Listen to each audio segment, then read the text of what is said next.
4 years ago, on March 15, 2021, 9-year-old Olivia Brown vanished during an online class in Cleveland, Ohio, without leaving a trace. The disappearance plunged her family into unimaginable tragedy and left the entire community bewildered and searching for answers.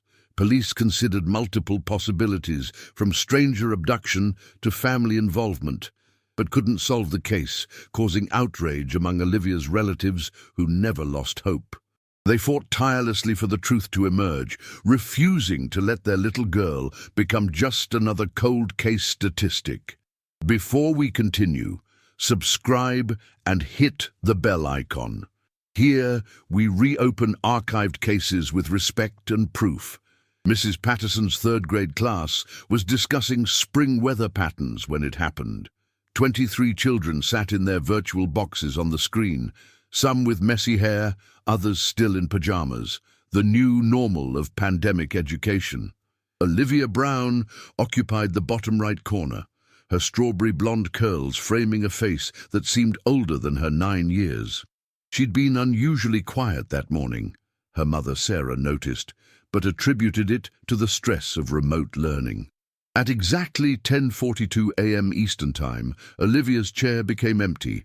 No movement, no sound, no goodbye wave to her classmates. The camera remained active, showing her neat bedroom with its purple walls and stuffed animals lined up on the shelf. Mrs.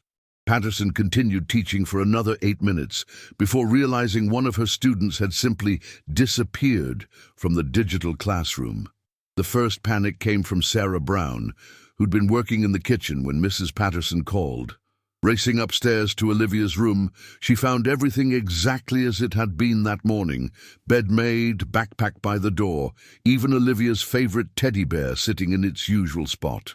The window was locked from the inside.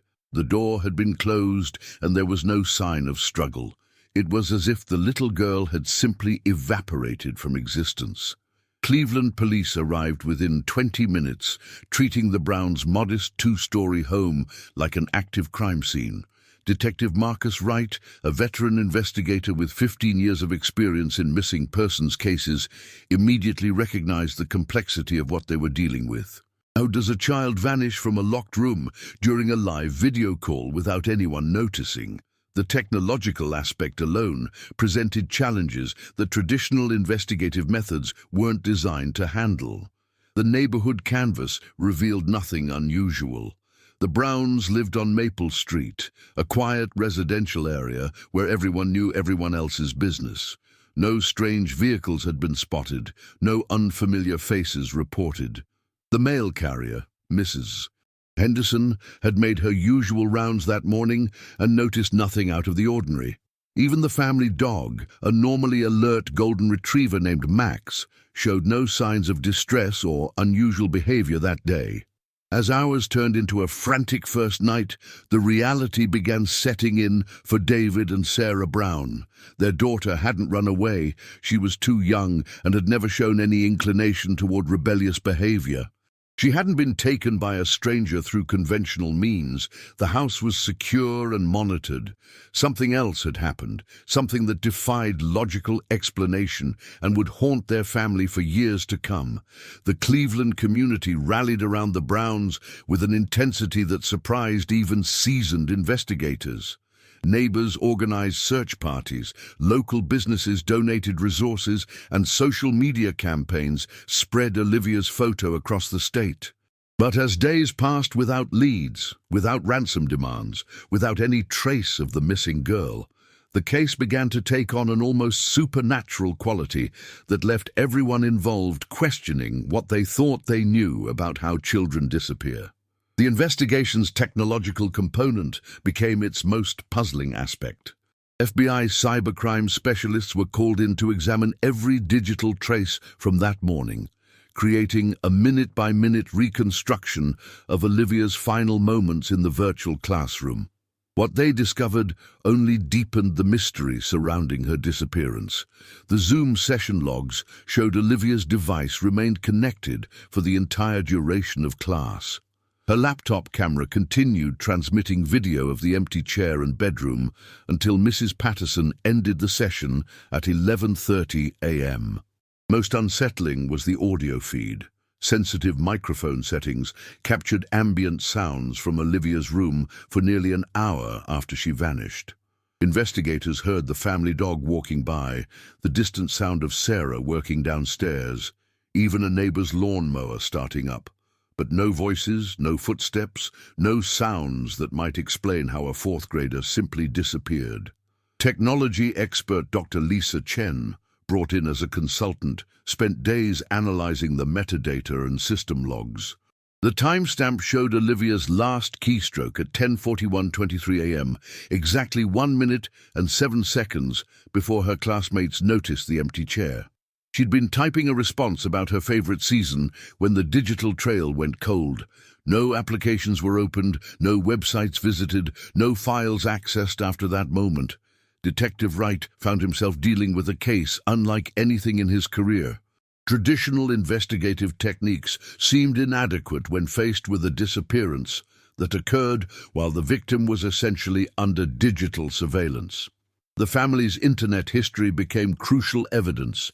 Every search query and browsing session scrutinized for potential clues about Olivia's state of mind or outside influences. David Brown, an accountant at a local firm, had no criminal background and a solid alibi. He'd been on a conference call with colleagues in Chicago when Olivia disappeared. Phone records, email timestamps, and witness statements confirmed his location and activities throughout that morning. Sarah, a part-time nurse at Cleveland Clinic, had been between shifts and was home, but the house's layout made it impossible for her to have accessed Olivia's room without being detected by the still-active camera. The Browns' marriage began showing strain under the investigative pressure and media attention. Local news outlets picked up the story, dubbing it the Zoom Room Mystery, and broadcasting nightly updates that kept the family's tragedy in the public eye.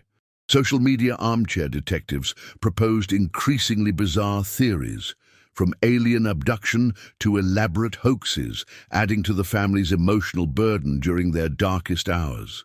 Extended family members faced scrutiny that revealed long-buried tensions. Sarah's brother, Michael, had struggled with substance abuse issues and had been estranged from the family for over a year.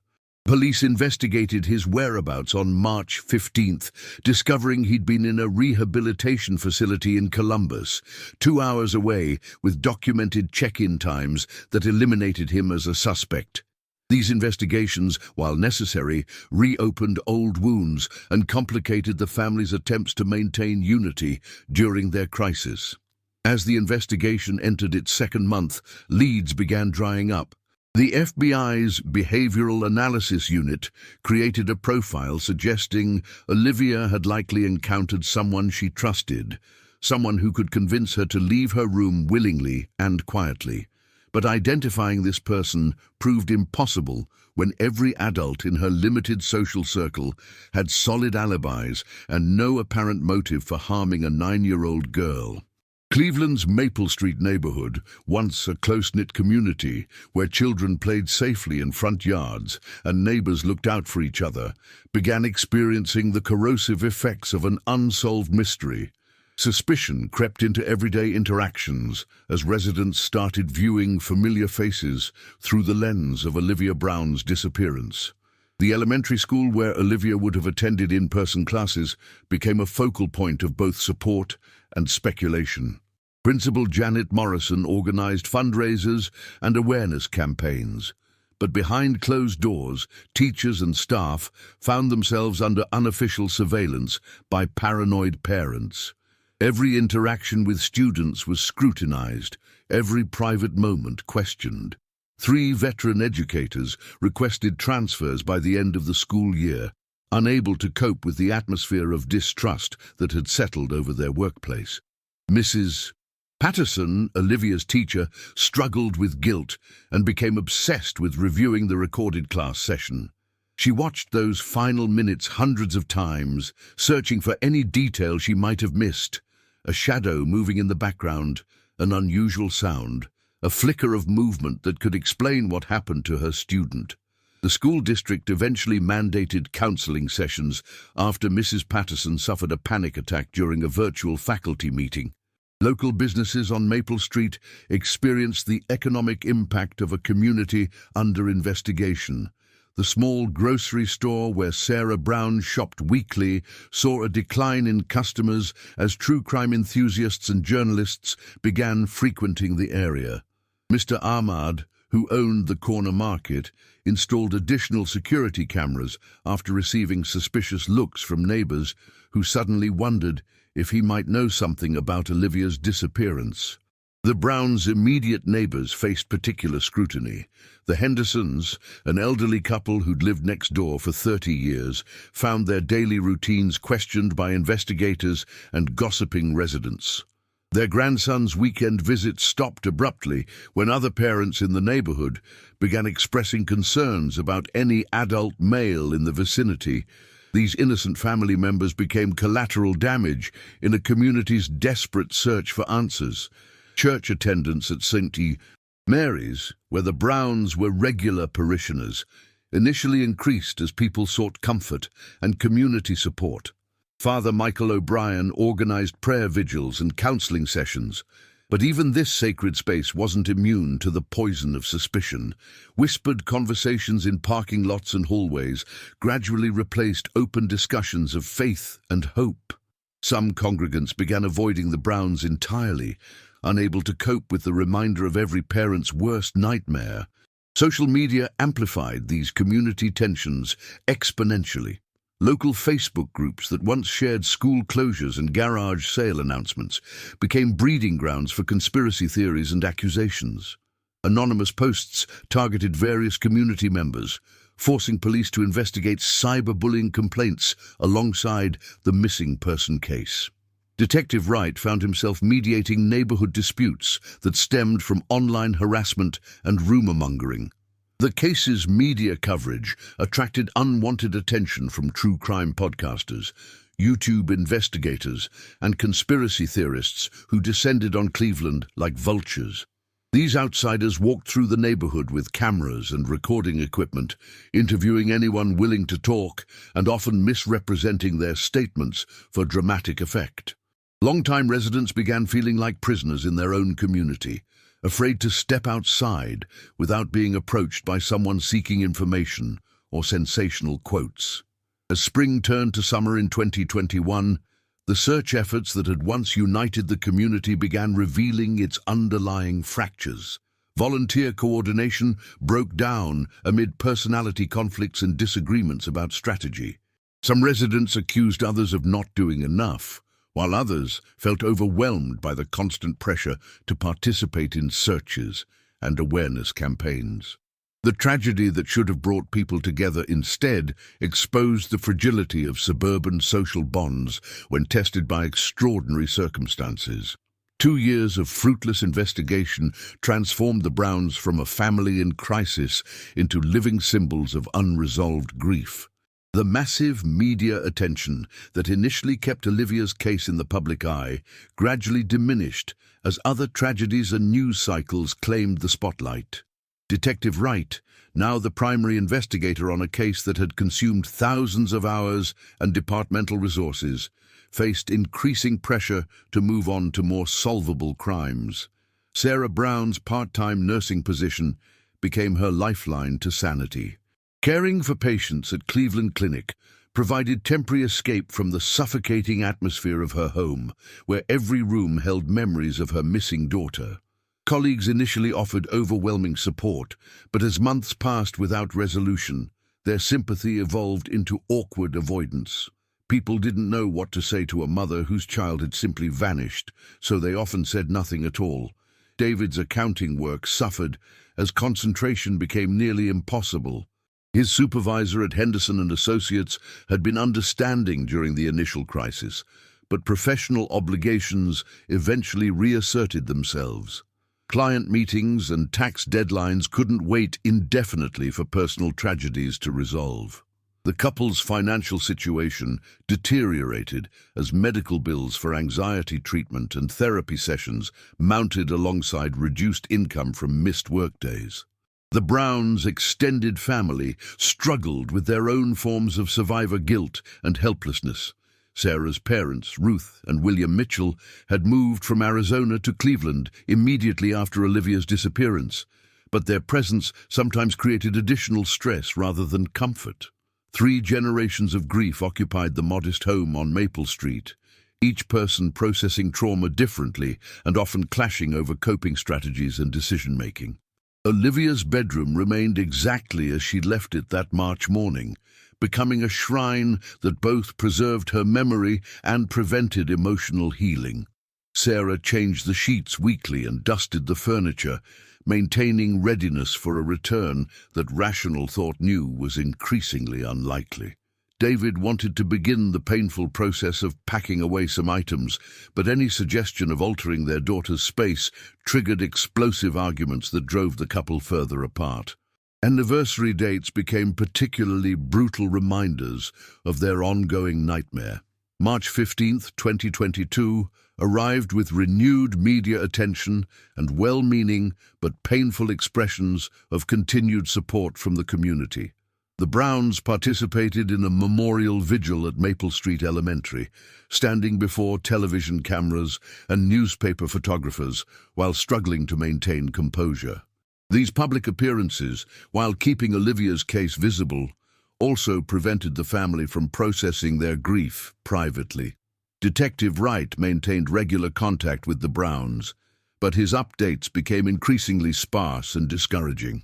The FBI had reassigned their cybercrimes specialists to more active cases. The Ohio Bureau of Criminal Investigation had moved Olivia's file to inactive status, meaning it would only receive attention if new evidence emerged. These institutional acknowledgements of defeat felt like additional losses for parents who'd pinned their hopes on law enforcement's ability to find their daughter. Local support groups for families of missing children provided some comfort, but also stark reminders of how many cases remain unsolved indefinitely.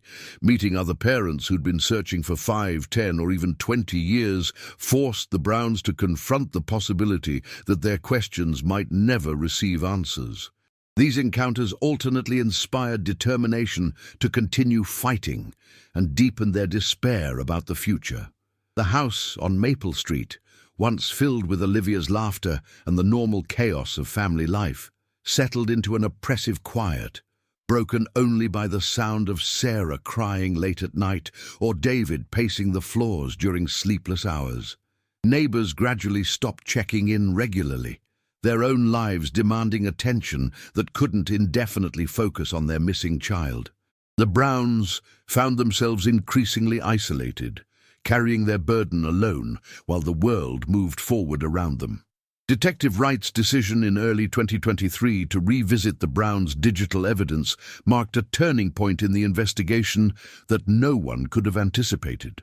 Advances in data recovery technology and a new partnership with the FBI's Internet Crimes Against Children Task Force provided opportunities to examine previously inaccessible information from the family's devices and Internet history.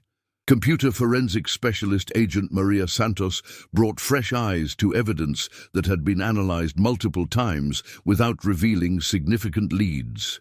Her approach focused on data fragments and deleted files that earlier investigators had deemed irrelevant or too damaged to reconstruct.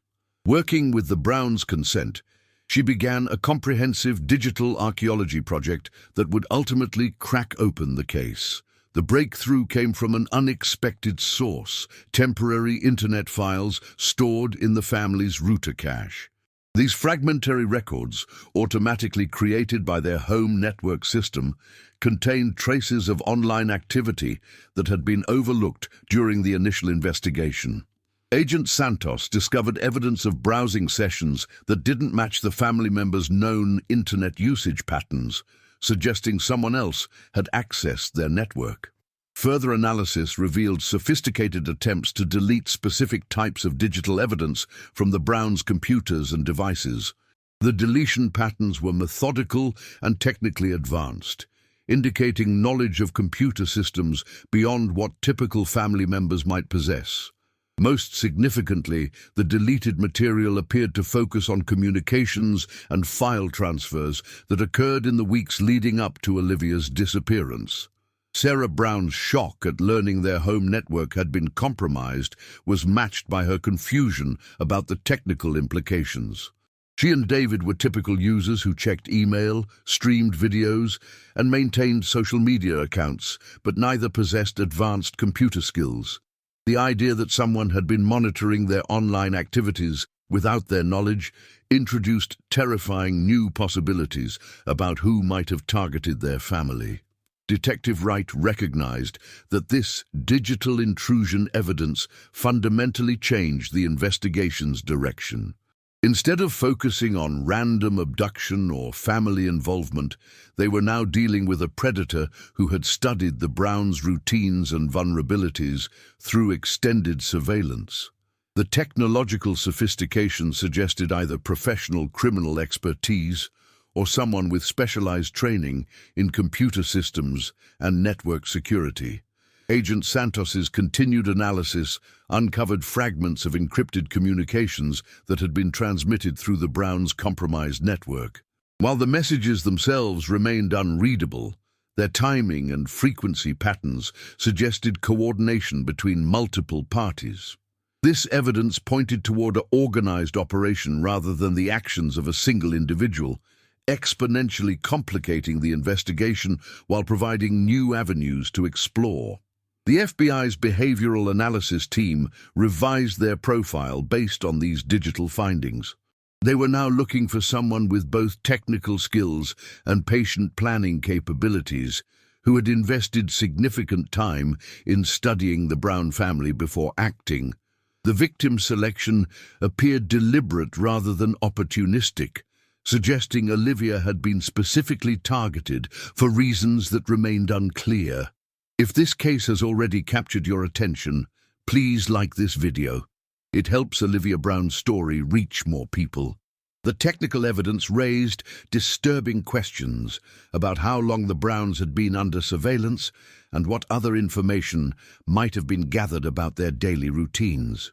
Agent Santos recommended comprehensive security audits of their devices and accounts, revealing additional unauthorized access attempts and data breaches that the family had never detected.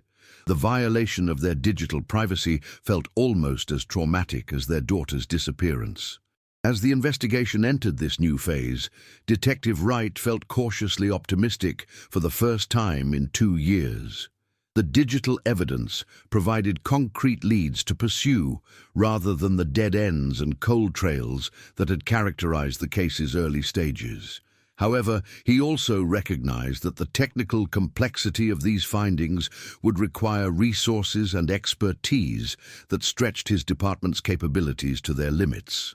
The FBI's expansion of their investigation into the Browns' compromised network led to discoveries that transformed a local missing child case into a federal investigation with national implications.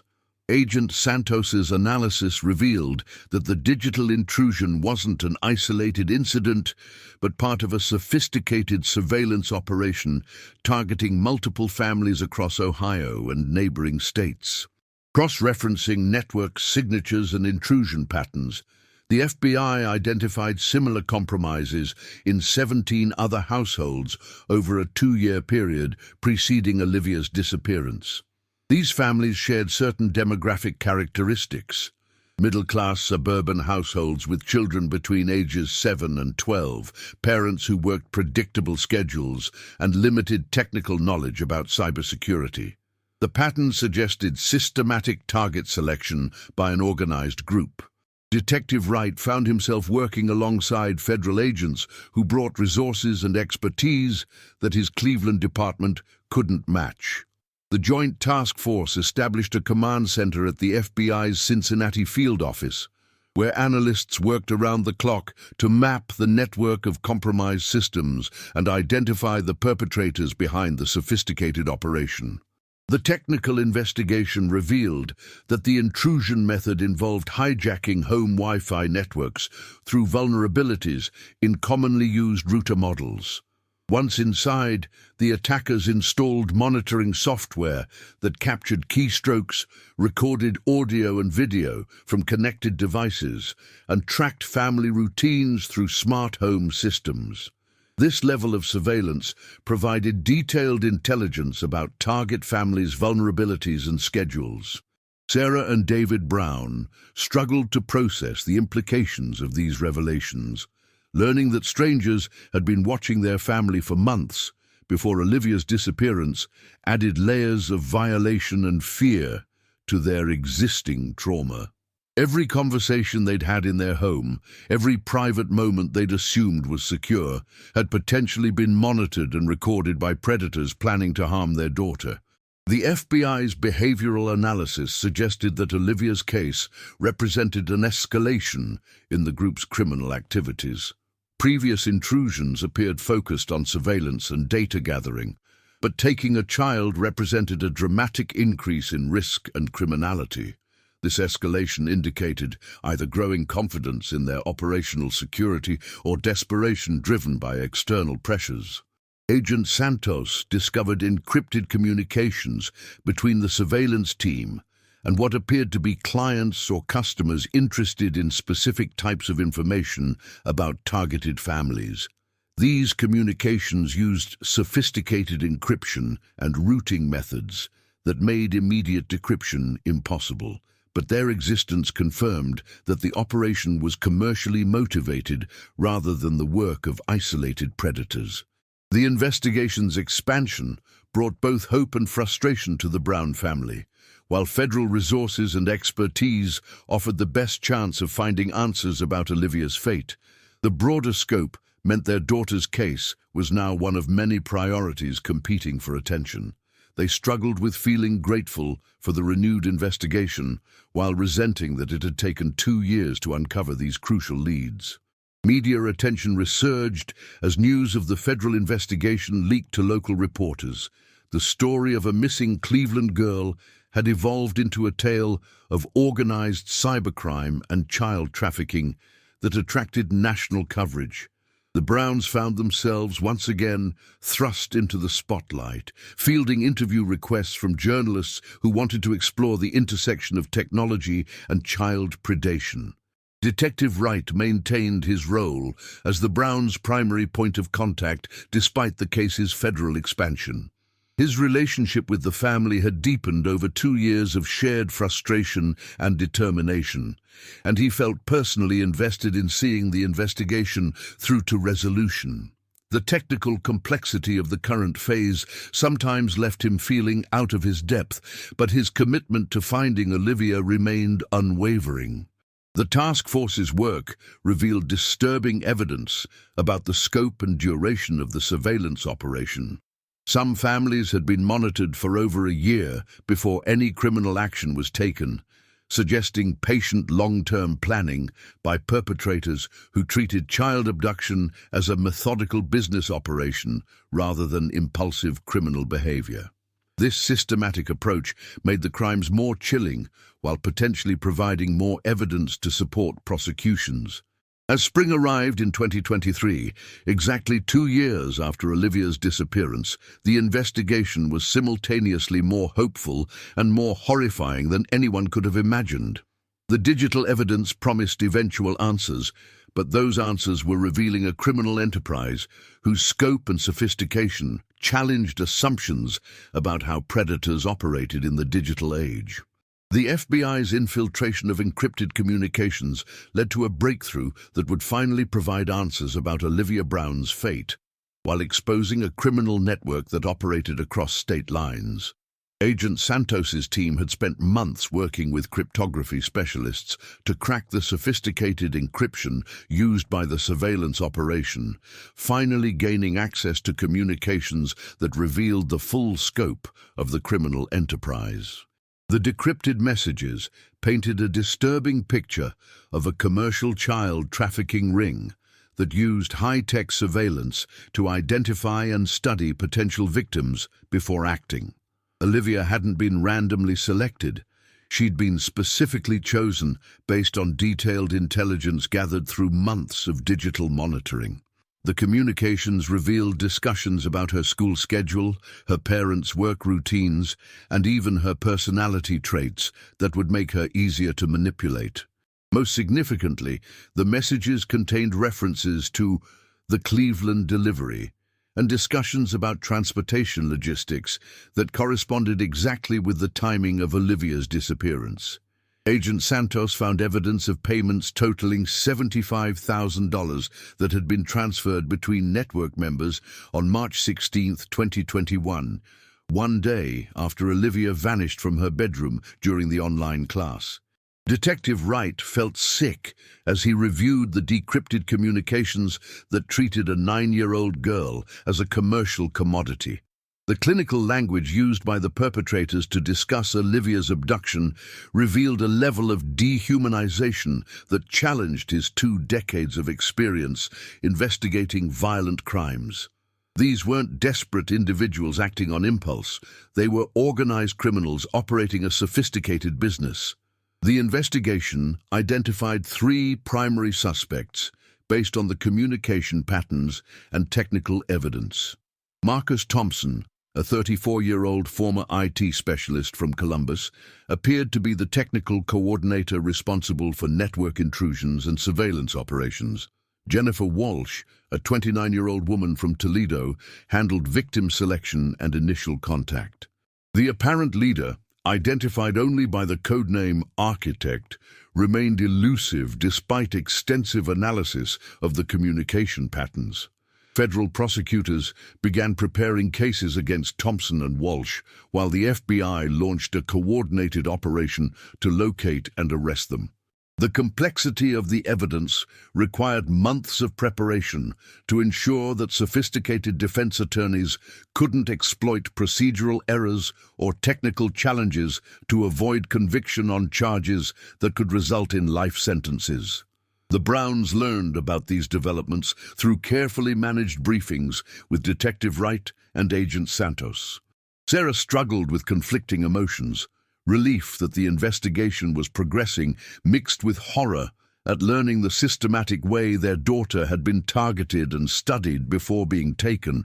The clinical nature of the communications made Olivia's suffering feel even more real and immediate. David's reaction focused on anger toward the law enforcement agencies that had initially failed to recognize the technical sophistication of his daughter's abduction. 2 years of their lives had been consumed by grief and uncertainty, while evidence of an organized criminal operation sat unanalyzed in digital storage. His rage toward the perpetrators was matched by his frustration with investigative failures that had delayed justice. The FBI's analysis of the criminal network revealed connections to at least 12 other missing children cases across the Midwest over a 3-year period. Some of these children had been recovered through different investigations, but others remained missing with families who had no idea their cases might be connected to a larger criminal enterprise. The Browns realized that Olivia's disappearance was part of a pattern of systematic predation that had operated undetected for years. Agent Santos's team continued working to identify additional victims and map the full extent of the criminal network's operations. The encrypted communications contained references to clients and orders that suggested the trafficking ring operated on a much larger scale than initially apparent. International connections emerged through financial transactions and communication routing that indicated global reach for the criminal organization. As the investigation approached the arrest phase, the Browns faced the difficult reality that finding Olivia's abductors might not mean finding Olivia herself. The communications provided clear evidence of her abduction, but contained no specific information about her current location or condition. After 2 years of searching, they were finally close to understanding what had happened to their daughter, but closure remained elusive. The technical evidence that had broken the case wide open also revealed the sophisticated methods that allowed the criminal network to operate undetected for years. Their success had depended on exploiting gaps in interagency communication and the limited technical expertise available to local law enforcement agencies dealing with cyber-enabled crimes against children. March 8, 2023, marked the culmination of 18 months of federal investigation when coordinated FBI raids across 4 states targeted the network responsible for Olivia Brown's disappearance. The operation, codenamed Digital Shepherd, involved over 200 federal agents and local law enforcement officers executing simultaneous warrants designed to prevent evidence destruction and suspect flight. Marcus Thompson was arrested at his apartment in Columbus while attempting to format multiple computer hard drives containing evidence of the surveillance operation. FBI agents found sophisticated monitoring equipment, encrypted communication devices, and detailed files on over 40 families that had been targeted for surveillance across Ohio, Michigan, Indiana, and Pennsylvania. His technical expertise had been crucial to the network's success, but his panic during the arrest led to crucial mistakes that preserved evidence he was trying to destroy. Jennifer Walsh's arrest at her Toledo residence revealed her role as the network's victim coordinator and family infiltration specialist. Agents discovered detailed psychological profiles of targeted children, including Olivia, along with training materials for building trust with potential victims through social media and online gaming platforms. Walsh had posed as various online personas to establish relationships with children, while gathering intelligence about their families' routines and vulnerabilities. The most significant breakthrough came from Walsh's residence, a hidden room containing physical evidence directly connected to Olivia's case. FBI agents found clothes, personal items, and photographs that proved Olivia had been held at the location after her abduction. Forensic analysis would later confirm DNA evidence and fingerprints that placed the missing girl at Walsh's house in the days following her disappearance from Cleveland.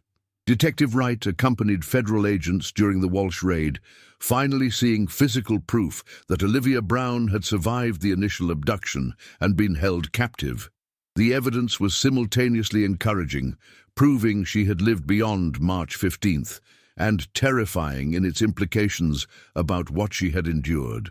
Crime scene technicians worked methodically to document every item that might provide clues about her subsequent fate or current location. The arrests triggered a cascade of additional searches and investigations as the FBI worked to map the full extent of the criminal network. Thompson and Walsh both possessed information about other network members, safe houses, and ongoing operations that could lead to additional arrests and victim recoveries. Federal prosecutors immediately began negotiating potential cooperation agreements in exchange for information about the network's structure and leadership. Sarah Brown received the call about the arrests while at work at Cleveland Clinic.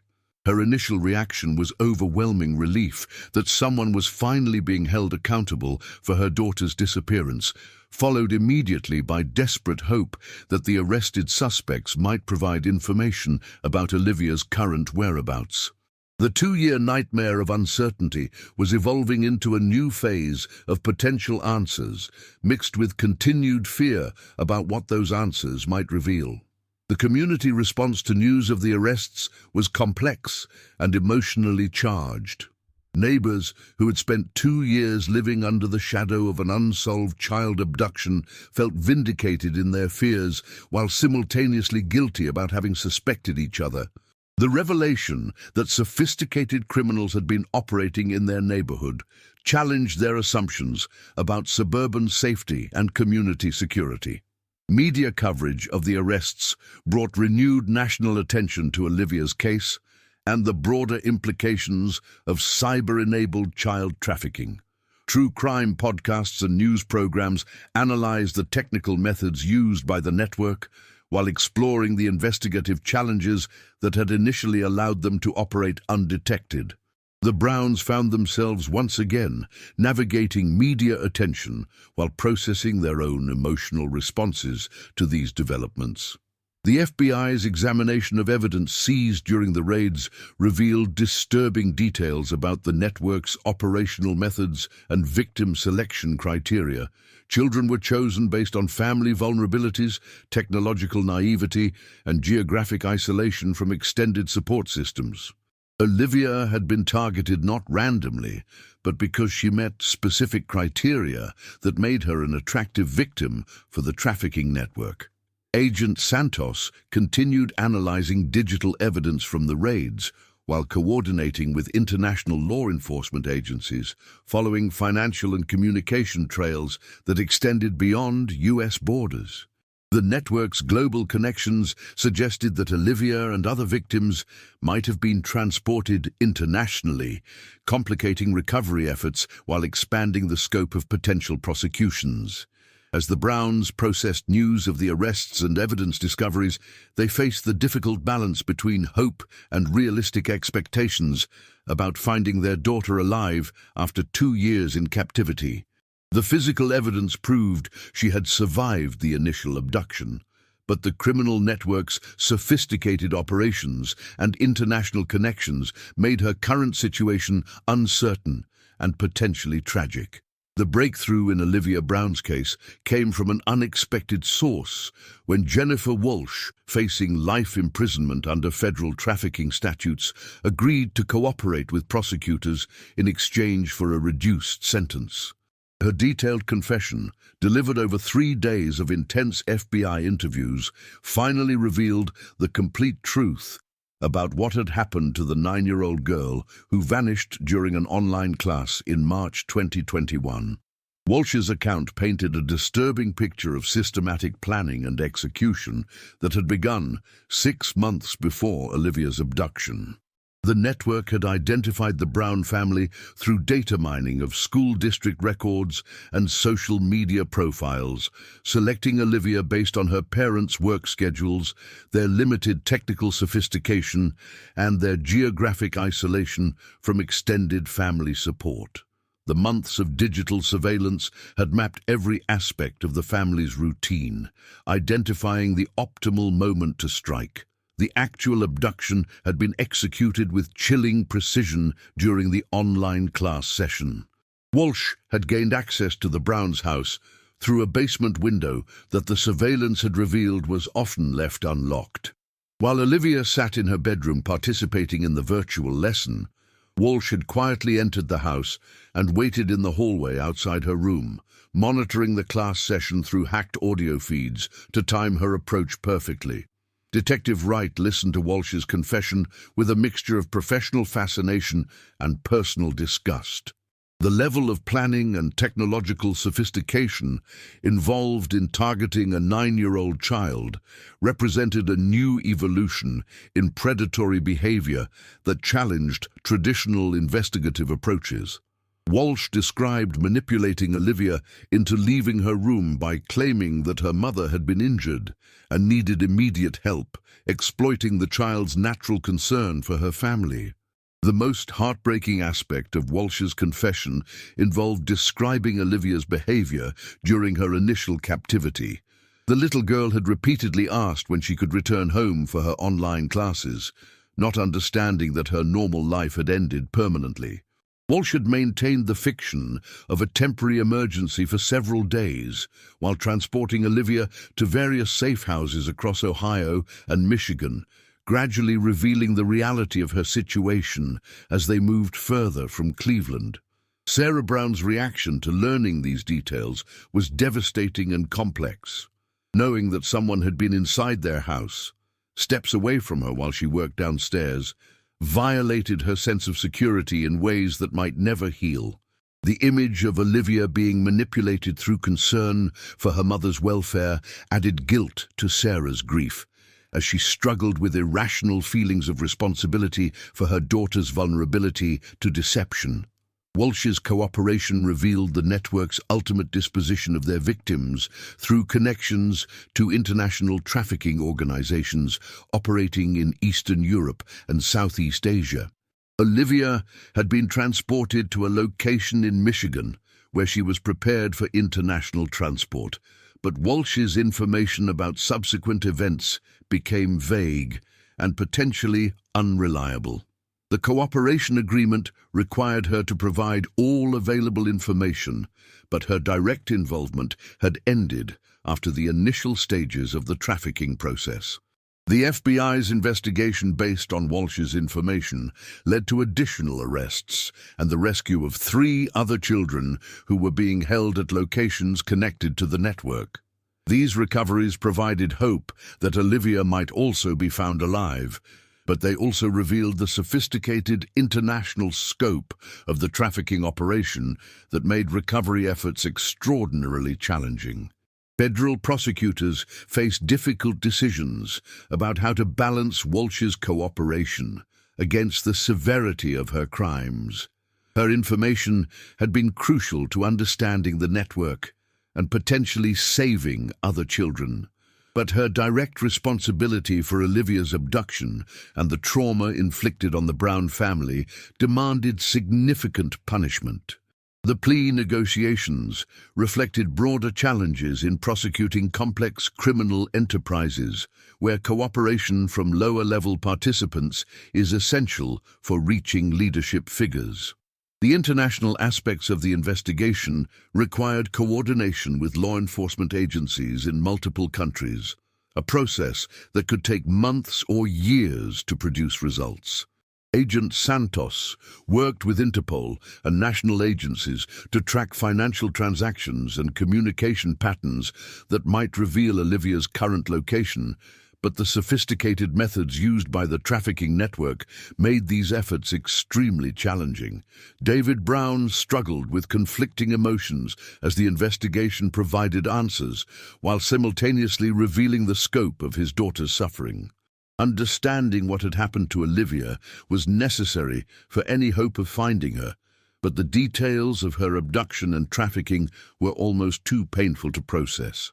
The family's 2-year journey from confusion to understanding had led them to truths that were both relieving and devastating. As 2023 progressed, the Browns found themselves in a new phase of their ordeal, armed with knowledge about their daughter's fate, but still uncertain about her current condition or location.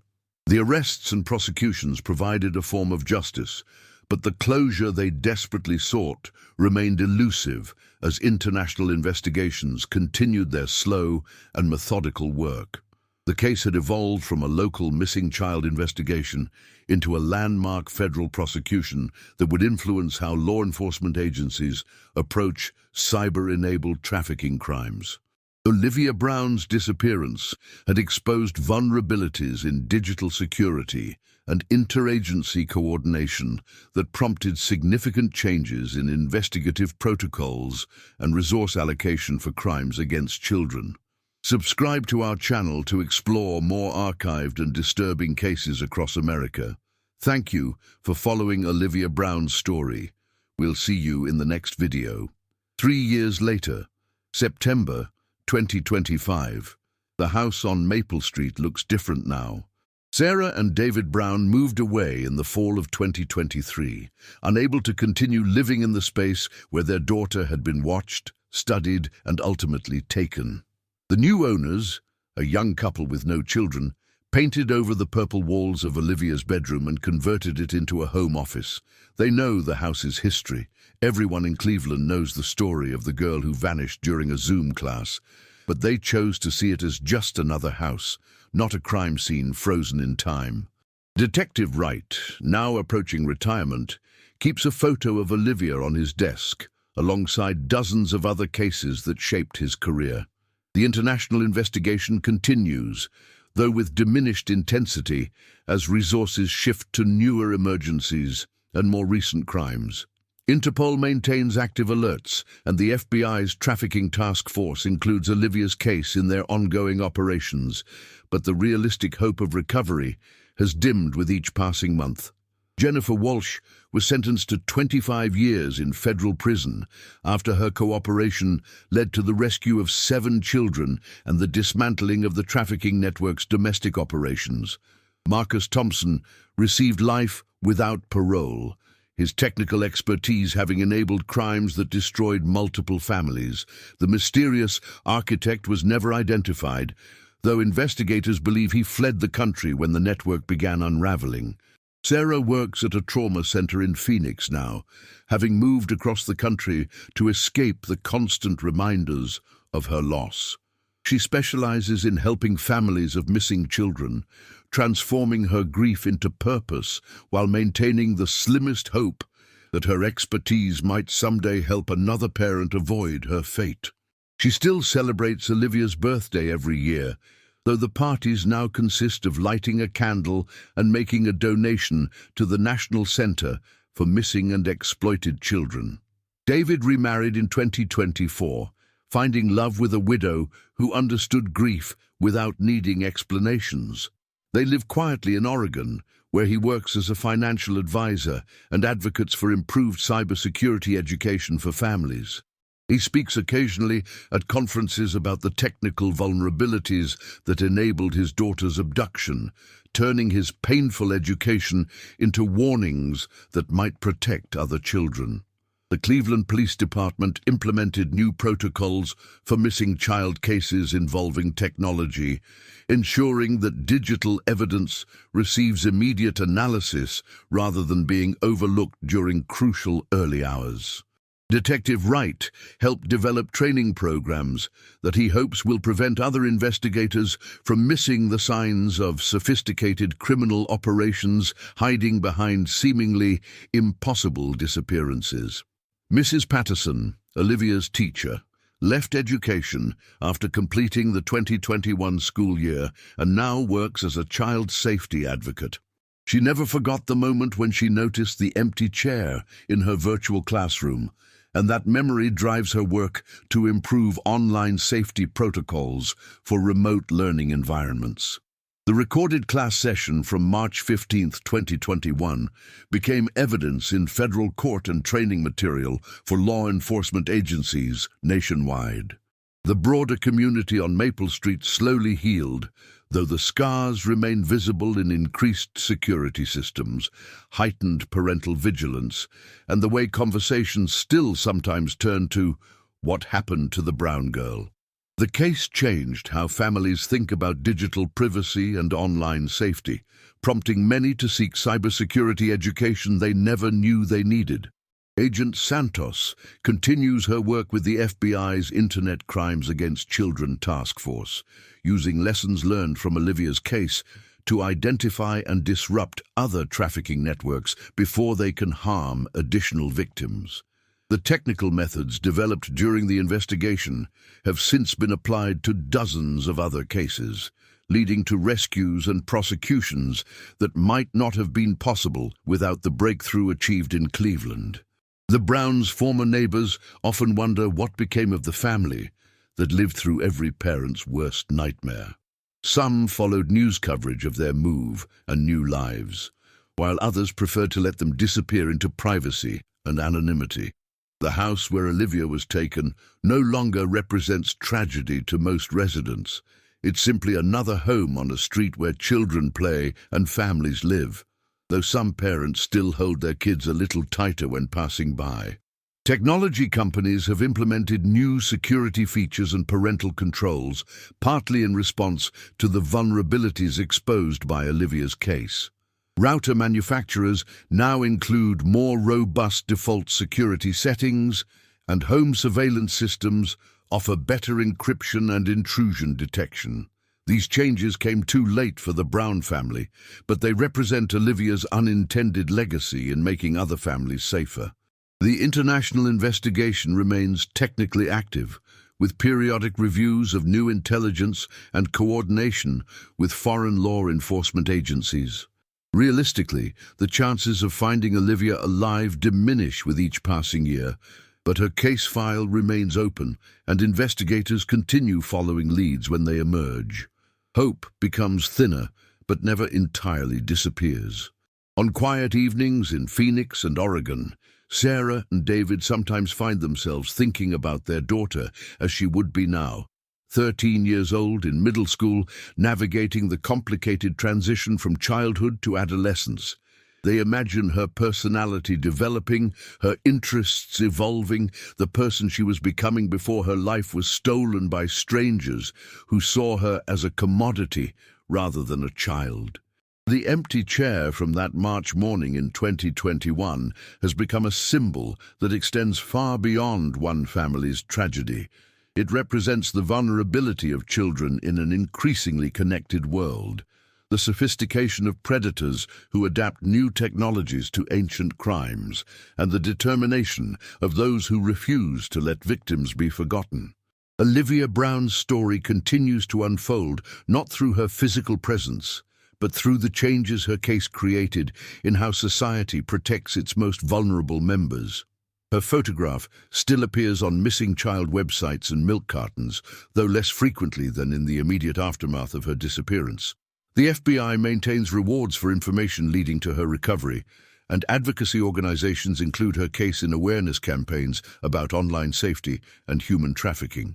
She remains 9 years old in public memory, frozen at the moment her normal life ended, but her impact continues growing as her story influences policies, procedures, and the daily choices parents make about technology and security.